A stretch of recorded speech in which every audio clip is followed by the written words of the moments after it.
На север от Преславската планина и на изключително живописно място се намира град Търговище.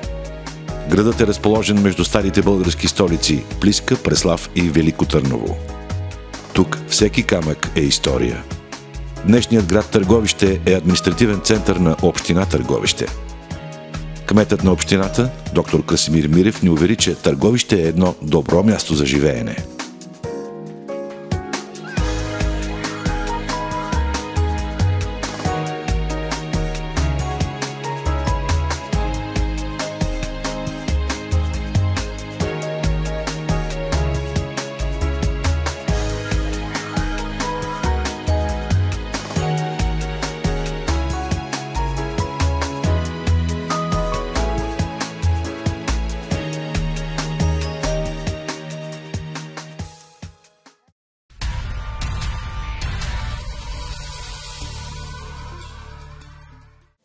Добро място за живеене ли е Търговище?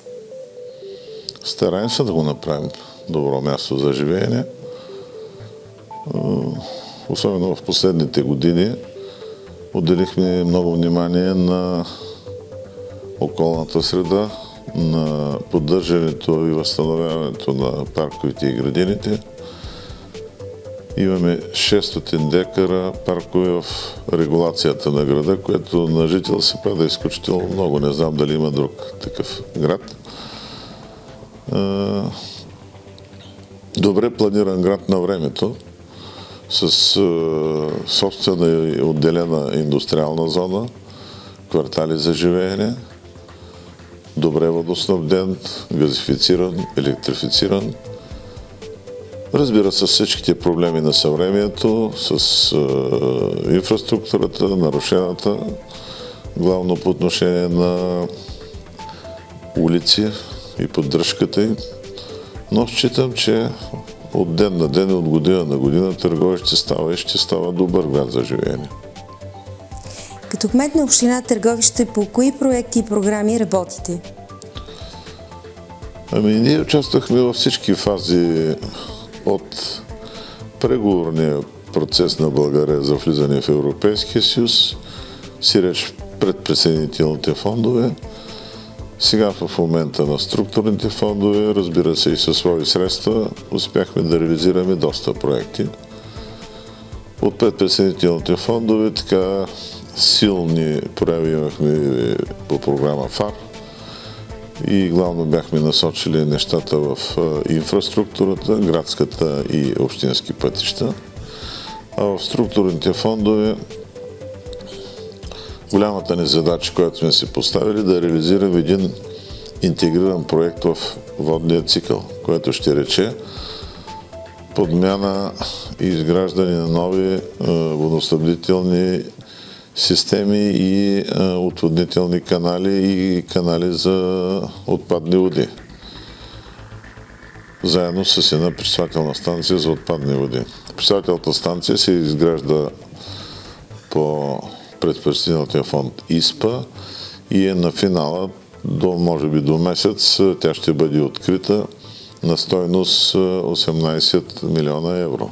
Социалната политика на общината е била така основна и в трите ми мандата, като обръщаме внимание целенасочено към възрастните хора, към хората с увреждания, хората в неравностойно положение и децата. Каква е вашата политика към потенциални инвеститори? Тази политика се води повече от 20 години, не само от мен, а и тези, които са били преди мен. Казах, че това е един много добре планиран, стратегически планиран град по отношение на местото за живеене и индустриалните зони. Години наред се положиха много усилия, за да може града да бъде по такъв начин водоснабден, че никога да не изпитва криза. Той е в състояние да доставя вода на над 120 хиляди души население и то без никакъв режим. Добра вода с добро качество. По отношение на електрификацията, нищо ново няма да кажа, но ще кажа, че имаме двойно ел захранване от 2 подстанции. На практика никога и по никакъв начин не бихме могли да изпитаме проблеми дългосрочни, както в бита, така и в индустрията. И ние бяхме едни от първите градове, които започна газификацията, може би преди 20 години. Първоначално на индустриалната зона, големите обществени заведения, това вече е спомен за нас. Те първа върви сега, особено в новото строителство, битовата газификация. Така че тези 3-4 фактора, които казвам, в голяма степен предразполагат до някъде избора. Защо трябва да дойдат инвеститорите в Търговище? Отговорът е много простичък. Аз изредих 4 направления, в които всеки един инвеститор ги търси. Малко преди това говорих за 5-то, сега ще го повторя. Повечето от големите предприятия се налагат да изграждат собствени пречиствателни станции, ако няма такава изградена от общината. Ние и това сме направили, а и тези, които идваха, знаеха, че го правим. А една такава пречиствателна станция за едно отделно предприятие до някъде върви между 15-20 до 25% от общата инвестиция. Ние това им го спестяваме. Освен всичко друго, имахме щастието преди 4 години да бъдем включени в един списък в България на общини, които имат право да проведат облекчена данъчна политика.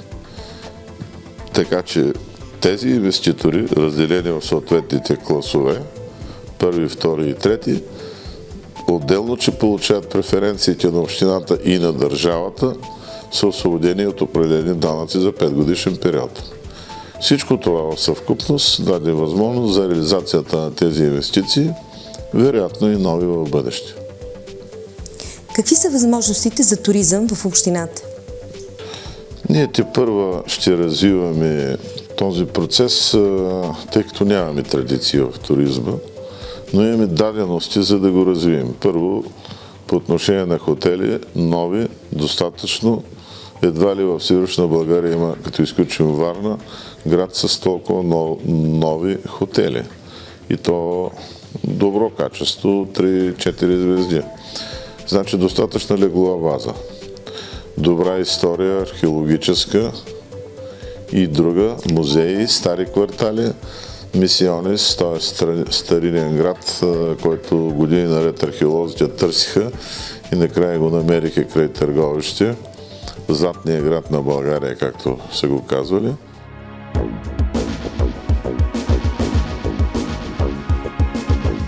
В централната западна част на града е разположен Вароша. Тук е съхранена атмосферата на Възраждането с 34 запазени къщи от тази епоха. Посетихме една от тях – Касъровата къща. Тя е била собственост на първия кмет на град Търговище. Сега тя е собственост на Николай и Ирма Дякови. Развивайки успешен бизнес, те съхраняват този паметник на културата. За трудностите и успехите, ето какво казват те. Намираме се в град Търговище, квартал Вароша, в една прекрасна механа, която е била дом на Георги Касъров, първия кмет след освобождението на Търговище. Къщата е построена през 1872 година. Тя се намира в стария център на Търговище. От дясната страна е старата църква, от ляво се намира училището, в което е бил учител Петко Рачев Славейков. Къщата е реставрирана през 2000-та година. Тя беше една порутена постройка, която беше собственост на общината. След това беше обявена на търг и закупена. С помощта на Министерството на паметниците и културата беше реставрирана с тяхна помощ и техен проект. В момента все още е паметник на културата от местно значение. През 2006 година ние закупихме този обект. Целта ни беше не толкова комерциална, колкото да можем да съхраним този паметник на културата. И от 2006 година претърпя промяна, 2009 беше частично ремонтиран, като запазихме основната част от фасадата и двора. Търговище е винен регион, ние се славим с добрите си вина. Имаме доста богати масиви лозя. Също така имаме един прекрасен винпром, но за съжаление виненият туризъм все още не е на достатъчно добро ниво, като мога да споделя с вас, че почти не съществува в тази си форма. Надявам се чрез вашето предаване да успеем да развием Търговище като един винен регион, защото наистина нашите вина са прекрасни. Отново във Вароша е отворило врати за посетители Славейковото училище. Сградата е запазена от възраждането в вида, в който е била, когато Петко Рачев Славейков е учителствал тук. Сега тук можете да разгледате фотоизложби, етнографски и културни сбирки. За ролята на културата в региона попитахме директора на регионалния музей Търговище Магдалена Жечева. Славейковото училище от тази година е и част от 100 национални туристически обекта, както и крепостта Мисионис. Тя се намира на 9 км от Търговище. Разбира се, който има желание да я посети с беседа, може да се отнесе към музея. Крепостта Мисионис също, заедно с Славейковото училище, е обект от 100 национални туристически обекта, а находките от разкопките и от проучванията на крепостта са в зала Средновековия на археологическата ни експозиция. Има ли интерес от страна на туристи и граждани на Търговище към историческите обекти в града? Позволявам си да кажа, че от страна на търговищенци в последните години има засилен интерес. Той се наблюдава в времето, в което ние представяме нашите най-интересни изложби и когато организираме на тези нови инициативи, които влязаха в музейната практика, инициативата Нощ музея и международната инициатива, която е свързана с европейското наследство обикновено през септември месец.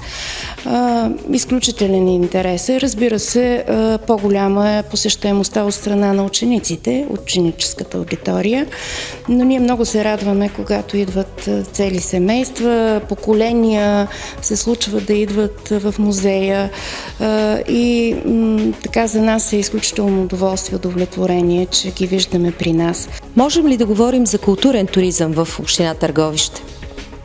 Бихме могли да говорим. В тази посока са направени много неща от страна на общината, от страна на музея, от страна на туристическото дружество.